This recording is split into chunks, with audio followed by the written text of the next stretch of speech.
Class. तो आज हम लोग पढ़ेंगे, इसमें क्या पढ़ेंगे, पद परिचय। मेरी आवाज आ रही है तक आप तक? Yes ma'am. यस।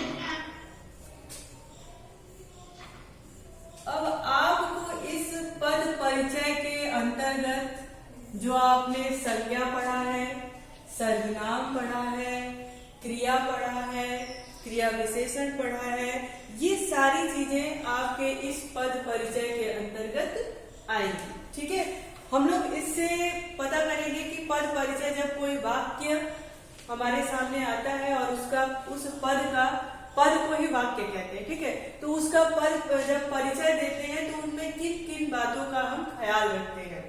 ठीक है, तो ये चीजें जैसे अभी आपका आया था यूटी हाफ ईयरली एग्जाम में एक अनसिन पैसेज का आया था ना, पदबंध का, कि इसमें कौन सी संज्ञा पदबंध है, क्या है।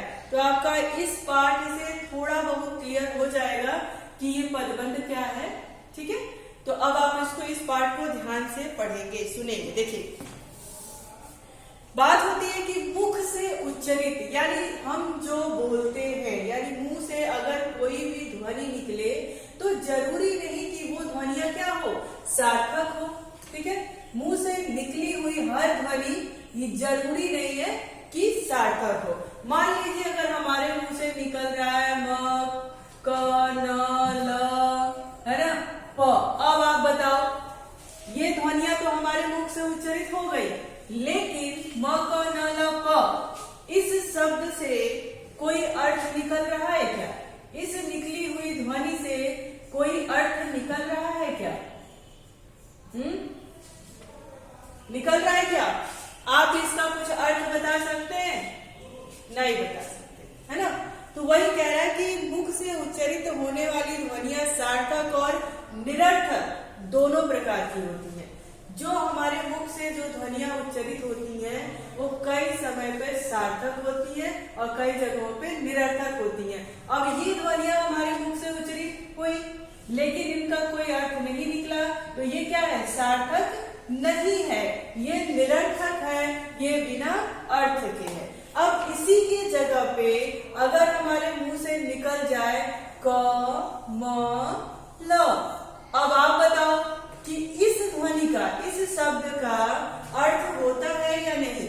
जैसे कि मैंने कमल पढ़ा, आपको समझ में आ गया कि इसका अर्थ होता है, लेकिन अगर मैं इसी को बोल दूं म, क, ल, अब इसका कोई अर्थ नहीं निकलता है।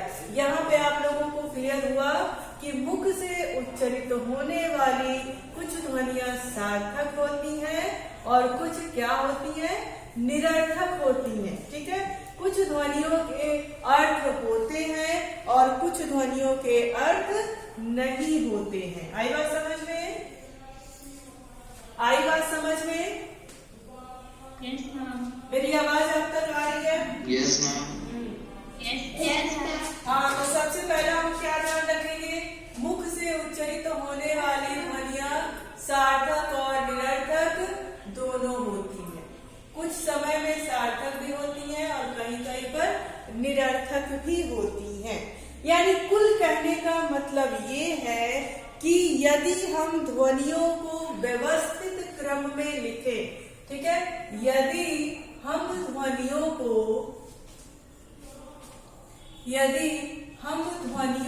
व्यवस्थित क्रम में लिखें,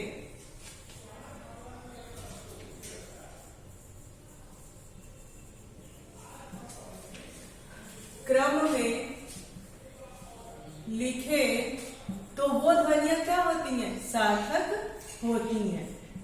लिखे तो वे ध्वनियां सार्थक ध्वनि होती है, सार्थक होती है, यानी उसका कोई ना कोई अर्थ अवश्य होता है। जैसे पं, क, ज। ठीक है, ये क्या है, ये हमारे मुख से उच्चरित एक ध्वनि है। ठीक है, इसका अर्थ है, हमने किसके बारे में बात की, इसका अर्थ है, ठीक है, ज, ल, ज, इसका अर्थ है ना। लेकिन जैसे ही अगर हमने लिख दिया क, प, ज, अब इसका क्या है, अर्थ नहीं है। ठीक है, इसका क्या है, अर्थ नहीं है। तो ये हमारी क्या है, सार्थक ध्वनि है, और ये हमारी क्या है, निरर्थक ध्वनि है। आई बात समझ में? यहां तक क्लियर है कि सार्थक और निरर्थक किस एवज में कहा जा रहा है? यहां तक क्लियर है बच्चों कि क्यों सार्थक और क्यों निरर्थक की बात की जा रही है? Yes ma'am. ओके, अब हम पहले तो हमने देखा कि पद परिचय में क्या होता है। ठीक है, अब हम देखेंगे कि शब्द और पद में क्या अंतर होता है। अभी तक तो हमने जाना कि हमें किन बातों का ख्याल रखना है, उसके बाद हम देखेंगे कि शब्द और पद में क्या अंतर होता है। शब्द और पद में अंतर। ठीक है, देखिए, तो सबसे पहले हम बात करेंगे शब्द की। शब्द हमेशा क्या होता है, स्वतंत्र होता है। शब्द क्या होता है, स्वतंत्र होता है। अब कैसे स्वतंत्र होता है? अब हमारे पास मान लीजिए कि राम एक शब्द है, ठीक है, ये संज्ञा है, ठीक है, पेन एक है, उसके बाद हम कह रहे हैं कमल। अब ये अपनी अपनी जगह पर स्वतंत्र है, ठीक है, अपनी अपनी जगह पे स्वतंत्र है। इस राम को लेकर के, पेन को लेकर के, कमल को लेकर के हम क्या बना सकते हैं, वाक्य बना सकते हैं, कोई भी वाक्य बना सकते हैं। ठीक है, अब हम कह देंगे कि राम खेलता है, ठीक है, ये बाध्य नहीं है, हम इस राम को कहीं पर भी लगा सकते हैं, ये बाध्य नहीं है। इस राम शब्द से, पेन शब्द से, कमल से हम किसी भी वाक्य का निर्माण कर सकते हैं, इसलिए इसको क्या कहा गया है कि शब्द स्वतंत्र होता है। ठीक है, अब यही राम को अगर हम वाक्य में बदल दें, पद में बदल दें, पद ही हमारा क्या है, वाक्य है। अगर इसी राम को हम पद में बदल दें कि राम पेन से लिखता है, पेन से लिखता है। अब देखो, इसी राम को हमने वाक्य में बदल दिया, पद में बदल दिया। अब ये क्या हो गया, ये शब्द अब स्वतंत्र नहीं रह गया, अब ये क्या हो गया, व्याकरणिक नियमों से बंध गया। इसमें संज्ञा की बात हो गई, इसमें कारक चिन्हों की बात हो गई, इसमें लिंग की बात हो गई, है ना। तो ये राम जब वाक्य में बदल गया तो क्या हो गया, ये व्याकरणिक नियमों से बंध गया। अब व्याकरणिक नियमों से कैसे बंध गया, हम इसको ऐसे नहीं लिख सकते कि राम लिखता से पे, हम ऐसा नहीं लिख सकते। हमको लिखने का मेरा व्याकरणिक दृष्टि से सही क्या होगा कि राम पेन से लिखता है। अब आई बात समझ में कि कैसे जब शब्द वाक्य में परिवर्तित हो जाता है तो वहां पर वो क्या होता है, व्याकरणिक नियमों से बंध जाता है। और साधारण शब्दों में समझा जाए तो शब्द स्वतंत्र होता है परंतु पद स्वतंत्र नहीं होता है। यहाँ पर आपने समझ लिया होगा कि शब्द किस दृष्टि से स्वतंत्र होता है और वही शब्द जब वाक्य में परिवर्तित हो जाता है तो कैसे वो व्याकरणिक नियमों से बंध जाता है, वो स्वतंत्र नहीं रह जाता। आई बात समझ में, आई बात समझ में? यहाँ तक कोई कंफ्यूजन, यहाँ तक कोई कंफ्यूजन? No ma'am. हाँ, तो आप याद रखेंगे कि मुख से उच्चारित होने वाली कोई भी ध्वनियां, जो ध्वनियां मुख से उच्चारित होती हैं वे सार्थक और निरर्थक दोनों होती हैं, है ना। वे सार्थक और निरर्थक दोनों होती हैं। दूसरी बात ध्यान में रखेंगे कि शब्द और पद में अंतर। शब्द क्या होता है हमारा, स्वतंत्र होता है, और पद क्या होता है, व्याकरणिक नियमों से बंधा होता है, यानी पद स्वतंत्र नहीं होता है। अब हम बात करेंगे पद परिचय की। ठीक है, ये तो हमने पद परिचय को पढ़ने को समझने से पहले उसमें क्या ध्यान दिया जाता है उसकी बात हमने कर दी। ठीक है,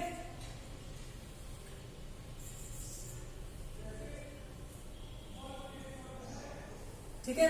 तो हम बात क्या करेंगे, पद परिचय। अब इस पद परिचय में हमें क्या क्या बातें ध्यान में रखनी होगी। ठीक है, वाक्य में प्रयुक्त पदों को व्याकरण के अनुसार पद परिचय करना ही पद परिचय कहलाता है। कह रहा है कि वाक्य में प्रयुक्त पदों को व्याकरण के अनुसार परिचित कराना ही पद परिचय कहलाता है। जैसे अभी हमने एक उदाहरण आपको दिया था कि राम पेन से लिखता है। ठीक है, अब राम क्या हो गया, संज्ञा हो गया। पेन क्या हो गया, संज्ञा हो गया। अब पेन संज्ञा तो हो गया, लेकिन कौन सा संज्ञा हो गया। ठीक है, किसके द्वारा लिखता है, पेन के द्वारा लिखता है। इसमें कौन सा कारक चिन्ह का प्रयोग हुआ है, ये कौन सी क्रिया है, इन सारी बातों का ध्यान रखा जाता है। ठीक है, जब हम जैसे कोई प्रश्न देते हैं और कहते हैं रेखांकित शब्दों का, जो शब्द के नीचे रेखाएं खींची गई हैं, उन शब्दों का परिचय दीजिए। तो उस शब्द में हम सबसे पहले ये देखते हैं कि वो शब्द हमारा संज्ञा शब्द है या सर्वनाम का है।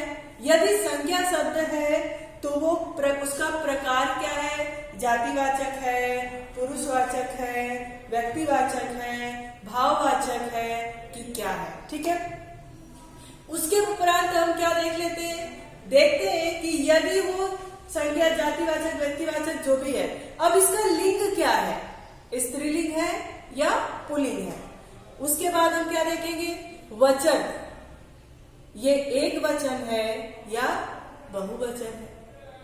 और ये बात समझ में कि जब हम पद परिचय किसी वाक्य का करते हैं तो उसमें किन किन बातों का ध्यान रखते हैं। और ये बात समझ में,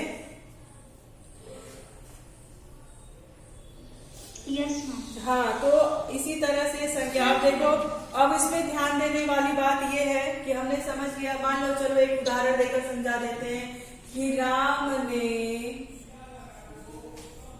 रावण को तीर से मारा। ये हमारा क्या हो गया, एक वाक्य हो गया। ठीक है, अब हम बात करते हैं राम की। राम क्या है, कौन बताएगा, राम क्या है। Ma'am relative. हाँ बताइए, हाँ बताइए। मैम व्यक्तिवाचक। राम सबसे पहले तो राम क्या है, संज्ञा है। क्या है, संज्ञा है। ठीक है, अब हम इसके बाद हम क्या देखेंगे, राम संज्ञा तो है, लेकिन ये कौन सा संज्ञा है, कौन सी संज्ञा, व्यक्तिवाचक संज्ञा है। ठीक है, व्यक्तिवाचक। उसके बाद हम क्या देखेंगे, राम क्या है, इसका लिंग क्या है, पुल्लिंग है। क्या है, पुल्लिंग है। ठीक है, उसके बाद हम क्या देखेंगे, राम क्या है, एक वचन है, द्विवचन है या बहुवचन है, एक वचन है। ठीक है, क्रिया होता और राम के नीचे एक रेखांकित शब्द का पद परिचय बताइए। तो आपको इसमें कितना देना पड़ता, ये इतने सारे परिचय देने पड़ते। ठीक है, उसके बाद ये तो राम का हो गया। उसके बाद हम क्या पढ़ेंगे, राम ने रावण को। अब देखो राम क्या हो गया, करता है, करने वाला है। और कर्म किसके ऊपर कर रहा है, कर्म किसके ऊपर किया, रावण के ऊपर। और हाँ, राम ने रावण को। अब देखो ये आपका कारक चिन्ह है, कर्ता ने कर्म को मारा। किसके द्वारा मारा, तीर के द्वारा मारा। तो ये तीर हमारा क्या हो जाएगा, कौन सा कारक चिन्ह हो जाएगा, ये वाला होगा। द्वारा कहाँ पे लगता है, कर्ता ने कर्म को करण से। कौन सा कारक हो जाएगा, ये करण हो जाएगा। अब हमें आप बताओगे कि ये जो मारा है, मारा शब्द है, ये क्रिया है, आपको तो ये क्रिया है। अब आप हमें बताएंगे कि ये कौन सी क्रिया है। क्रिया तो है, ठीक है, उसने क्रिया किया, लेकिन कौन सी क्रिया है? सकर्मक क्रिया है या अकर्मक क्रिया है? कौन सी क्रिया है? सकर्मक। सकर्मक क्रिया है। अब आप बताएंगे ये सकर्मक क्रिया तो है। सकर्मक क्रिया। हाँ बिल्कुल। अब आपने कैसे समझा कि ये सकर्मक क्रिया है? हाँ बताइए बेटा। मैंने वाक्य में सकर्मक क्रिया मारने का कार्य हो रहा है। बिल्कुल, मारने का कार्य हो रहा है और ये जो कार्य कर रहा है उसका प्रभाव कर्म पर पड़ रहा है। ठीक है? हाँ, आई बात समझ में कि एक वाक्य छोटा कर्म पर पड़ रहा है। हाँ, आप लोगों को अब समझ में आया कि पद का परिचय किस प्रकार से दिया जाता है। आ रहा है समझ में? Yes ma'am. ठीक। यस। हाँ, अब आपको अगर देखिए दो तरह से क्वेश्चन पूछा जाता है, या तो आपको इस तरह से पूरा वाक्य दे दिया जाएगा और कहा जाएगा कि दिए गए पद का परिचय दीजिए, ठीक, या तो उसी में किसी रेखांकित स्याही पे उसको अंडरलाइन कर दिया जाएगा और पूछा जाएगा कि इसका परिचय बताइए। मान लीजिए राम का परिचय हम लोगों ने लिया तो इतना परिचय निकल गया, मारा का परिचय देते तो ये क्रिया हो जाता, फिर कौन सी क्रिया होती? सकर्मक क्रिया हो जाती। आ रही बात समझ में? तो इन बातों का ख्याल रखना पड़ता है। आ रहा है समझ में? यहाँ तक समझ में आया? यहाँ तक समझ में आया? Yes ma'am. कोई कंफ्यूजन? कोई confusion? No ma'am. Very good बच्चों। हाँ, तो अब आप मेन बात पर ध्यान दीजिए कि कैसे का परिचय करते हैं, तो किन किन बातों का ध्यान रखते हैं। संज्ञा का हमने बता दिया कि यदि रेखांकित पद में संज्ञा है तो आप उसमें किन किन बात का ध्यान रखेंगे। पहला तो संज्ञा क्या है, यदि रेखांकित पद संज्ञा है तो उसके लिए हमें किन किन बातों का ध्यान रखना पड़ेगा। अगर संज्ञा है तो फिर आप संज्ञा बताएंगे, ठीक है, फिर क्या बताएंगे? प्रकार बताएंगे। भाई संज्ञा का प्रकार होता है ना, संज्ञा कितने प्रकार की होती है? मैम 3 प्रकार की, जातिवाचक, प्रतिवाचक और भाववाचक। नो मैं संज्ञा में 5 प्रकार की होती है। व्यक्तिवाचक, जातिवाचक, भाववाचक, द्रव्यवाचक और समुदायवाचक। हाँ ठीक है, 3 प्रकार के होते हैं, के अंदर ही आते हैं। चलो ठीक है, उसको आप लोग देख लेना, क्लियर कर लेना, ठीक है। उसके बाद हम इसमें संज्ञा में क्या देखेंगे? लिंग देखेंगे, ठीक है, कि वो स्त्रीलिंग का व्यक्ति है या पुल्लिंग है। उसके बाद हम क्या देखेंगे? वचन देखेंगे, ठीक है, कि वो व्यक्ति जिसकी बात हो रही है वो एक वचन में है या बहुवचन में है। उसके बाद हम क्या देखेंगे? कारक चिन्ह देखेंगे। अभी हमने वहां पे एक्सप्लेन किया था ना कि ये कारक चिन्ह है, तो कर्ता, कर्म और करण से, है ना, और क्रिया, तो उसमें उसके बाद हम लोग क्या देखेंगे? कारक चिन्ह में देखेंगे। अब कारक चिन्ह में कौन सा कारक है? कारक चिन्ह कितने होते हैं? कारक चिन्ह 8 होते हैं, ठीक है। तो आपको एक पद में इतनी बातों का ख्याल रखना होगा। यदि रेखांकित शब्द सर्वनाम हुआ, यदि, ये तो हमने बात कर ली क्रिया संज्ञा की, यदि रेखांकित पद सर्वनाम हुआ तो उसमें आप लोग भी देखेंगे कि ये सर्वनाम है तो इसका प्रकार क्या है, लिंग क्या है, वचन क्या है और कारक क्या है, इसमें किन कारक का प्रयोग हुआ है। फिर उसके बाद विशेषण की बात करेंगे। अगर संज्ञा पद विशेषण है, ठीक है, तो उसमें कौन सा विशेषण है? गुणवाचक है, परिमाणवाचक है, संख्यावाचक है, सार्वनामिक है कि क्या है? आपने विशेषण पढ़ा होगा। देखिए अब यहाँ पे आप बहुत अच्छे ढंग से समझ रहे होंगे कि हर एक चैप्टर आगे बढ़ते बढ़ते कैसे उसके छोटे छोटे पार्ट उसमें जुड़ जाते हैं। आ रहा है अब यहाँ पे समझ में? आपने संज्ञा सर्वनाम बहुत समय से पढ़ रहे हो, आप जब क्लास 4th 5th में थे तभी से संज्ञा सर्वनाम पढ़ रहे हैं। अब देखो, अब जब 8th में आप पद परिचय पढ़ रहे हो तो उन सारे संज्ञा सर्वनाम को इस पद परिचय से जोड़ दिया गया है। आ रही है बात समझ में? तो इसीलिए कहा जाता है कि जब भी आप व्याकरण पढ़ें तो उसको मोर देन प्रैक्टिस करते रहें, ठीक है? क्योंकि ये व्याकरण आपका पिंड कभी नहीं छोड़ता। ये अलग अलग रूप में बड़ी बड़ी क्लासों में अलग अलग तरीके से ये जुड़ता जाता है, ठीक है? तो आप हमेशा इसमें कोई भी अगर दुविधा हो तो उसको क्लियर कर लिया करें और इसको भूलना नहीं है, आपको प्रैक्टिस करते रहना। ये नहीं कि आप पद परिचय तो 8th में पढ़ लिया है, 9th में उसकी जरूरत नहीं है, ऐसा नहीं है ना? अलग अलग रूप में वो आपको आगे की क्लासों में मिलता जाएगा, तो इसलिए इसको हमेशा से आप याद रखेंगे, ठीक है? अब देखो, जब विशेषण की बात हम करते हैं, विशेषण आपको सबको पता है कि विशेषण कहते किसे हैं?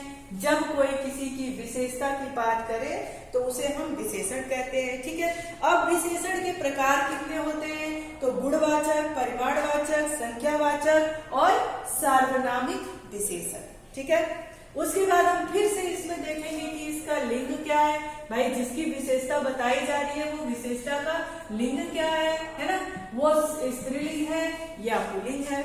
फिर उसमें हम बात करेंगे वचन की, कि जिसकी विशेषता बताई जा रही है उसके वचन क्या है, वो एक वचन है या बहुवचन है। उसके बाद हम इसमें जो है कारक चिन्हों की बात नहीं होती, ठीक है? ध्यान रखेंगे कि विशेषण में कारक चिन्हों की बात नहीं होती है। भाई, ऐसा तो नहीं हो सकता ना कि सीता सुंदरता के द्वारा बहुत ज्यादा सुंदर है, ऐसी बात तो होगी नहीं। तीसरे कारक चिन्हों का प्रयोग यहाँ पर नहीं होता है। तो हम विशेषण में सिर्फ क्या देखते हैं? विशेषण में तो पहले तो देखेंगे कि ये शब्द जो रेखांकित शब्द है वो विशेषण का है, ठीक? उसके बाद हम क्या देखेंगे? अगर विशेषण है तो ये इसका प्रकार कौन सा है, ये कौन सा विशेषण है, इसके गुण के बारे में बात हो रही है, परिमाण के बारे में बात हो रही है, संख्या के बारे में हो रही है, सार्वनामिक हो रही है, या क्या हो रहा है, ठीक है? उसके बाद हम बात करेंगे लिंग की बात करेंगे, भाई ये स्त्रीलिंग है, पुल्लिंग है। फिर वचन की बात करेंगे, ये कौन सा वचन है ना? एक वचन है या बहुवचन। उसके बाद हम क्या बात करेंगे? क्रिया की बात करेंगे। हमने आपको जो वाक्य उदाहरण देकर समझाया था उसमें क्रिया को समझाया था कि किस तरह से क्रिया को देखेंगे कि ये कौन सी क्रिया है। अभी टाइम है ना आपके पास? कौन सी क्रिया है, ठीक है? तो क्रिया देखेंगे। उसके बाद क्रिया के प्रकार देखेंगे। हमें पता है कि क्रिया दो प्रकार की होती है, एक सकर्मक क्रिया होती है और दूसरी क्या होती है? अकर्मक क्रिया होती है, ठीक है? क्रिया है ना, सकर्मक और अकर्मक। हम देखेंगे कि जिस क्रिया में जो शब्द क्रिया के हैं वो कौन सा है। जो क्रिया हुआ है वो सकर्मक क्रिया हुआ है या अकर्मक क्रिया हुआ है, ठीक है? उसके बाद हम उसमें बात करेंगे वाच्य की। वाच्य भी आप लोगों ने पढ़ा है। अब वाच्य में हम देखेंगे कि ये कर्तवाच्य है, कर्मवाच्य है या भाववाच्य है। आ रही बात समझ में? उसके बाद क्रिया में क्रिया के अंतर्गत ही देखेंगे, ठीक है? उसके बाद उसमें काल देखेंगे, क्रिया देखेंगे, फिर काल देखेंगे। किस काल का है? वर्तमान काल का है, भूतकाल का है या भविष्य काल का है। उसके बाद लिंग देखेंगे, फिर वचन देखेंगे। आ रही बात समझ में बच्चों? आ रही बात समझ में? आ रही है? हाँ, तो इसी तरह का उसके बाद से हम क्या करेंगे? क्रिया विशेषण की भी बात करेंगे। ये सारे चैप्टर आप लोगों ने अकेले अकेले पढ़े हैं। अब इस पद परिचय में उन सारे चैप्टर को मिला करके आपको समझना है ना? ठीक है? अभी तक आपने विशेषण, संज्ञा, सर्वनाम, क्रिया विशेषण, क्रिया, वाच्य ये अलग अलग से पढ़ा था। अब एक ही वाक्य में आपको इन सारे जो क्रिया सर्वनाम है उन सबको निकालना रहेगा, उसका सबका पद परिचय बताना होगा। आपको ध्यान है कि दो तरीके से प्रश्न पूछा जाता है, एक तो रेखांकित और एक पूछा जाता है दिए गए पदों का परिचय बताइए। ठीक है? तो जब दिए गए पदों का परिचय बताया जाएगा तो आप सबसे पहले उसमें निकालेंगे कि इसमें किन किन चीजों की बात की गई है। संज्ञा, सर्वनाम, विशेषण, क्रिया, क्या क्या इसमें है, ठीक है। उसको जैसे हमने एक पूरे पद का परिचय दिया था, उस तरह से आपको निकाल करके और अलग अलग से उसको लिख करके उसका परिचय देना होगा, ठीक है। अब हम बात करेंगे क्रिया विशेषण की। हमने क्या क्या देखा इसमें? संज्ञा देखा, सर्वनाम देखा, विशेषण देखा, क्रिया देखा और वाच्य, क्रिया में ही वाच्य का भी देख लिया। अब हम बात कर रहे हैं क्रिया विशेषण की। अब देखो क्रिया विशेषण, यदि रेखांकित पद क्रिया विशेषण है तो हम क्या करेंगे? प्रकार देखेंगे उसका। प्रकार में क्या देखेंगे? कालवाचक है, स्थानवाचक है कि परिमाणवाचक है कि रीतिवाचक है। ये क्रिया जो है वो किस तरह की क्रिया है? उसमें काल यानी समय की बात कर रहा है, नियम की बात कर रहा है, तरीके की बात कर रहा है, स्थान की बात कर रहा है या परिमाण की बात कर रहा है, ठीक है। उसके बाद हम क्या करेंगे? विशेष से। विशेष से भी आपने पढ़ा है कि विशेषण और विशेष से क्या कहा जाता है? तो जिस क्रिया की विशेषता बता रहा है, ठीक है। आप विशेष में क्या देखेंगे? वो क्रिया जिसकी विशेषता बता रहा है, तो जिसकी विशेषता बता रहा है उसको भी यहाँ पर लिखेंगे, चाहे वो जिसकी विशेषता बता रहा है, ठीक है। उसके बाद हम बात करेंगे संबंध बोधक की। देखिए अभी तक आपने जितने भी पढ़े थे वो सब धीरे धीरे आपके पास आ रहा है ना। संबंध बोधक की बात करेंगे।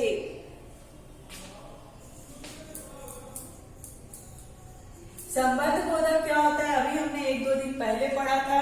फिर संबंध बोधक देखेंगे कि किन पदों, पदबंधों, उपवाक्यों आदि को जोड़ा गया। संबंध में हमने पढ़ाया था ना कि किस तरह से वाक्यों को जोड़ा जाता है। तो उसमें ये आपको लिखना पड़ेगा कि कौन सा वाक्य किस वाक्य से जुड़ रहा है, ठीक है। उसके बाद हम बात करेंगे समुच्चय बोधक, किन पदों को जोड़ता है। समुच्चय बोधक भी आपको हमने पढ़ाया है कि वो किन पदों को जोड़ता है, ठीक है। उसके बाद हम क्या बात करेंगे? विस्मयादि बोधक, ये भी हमने आपको पढ़ा दिया।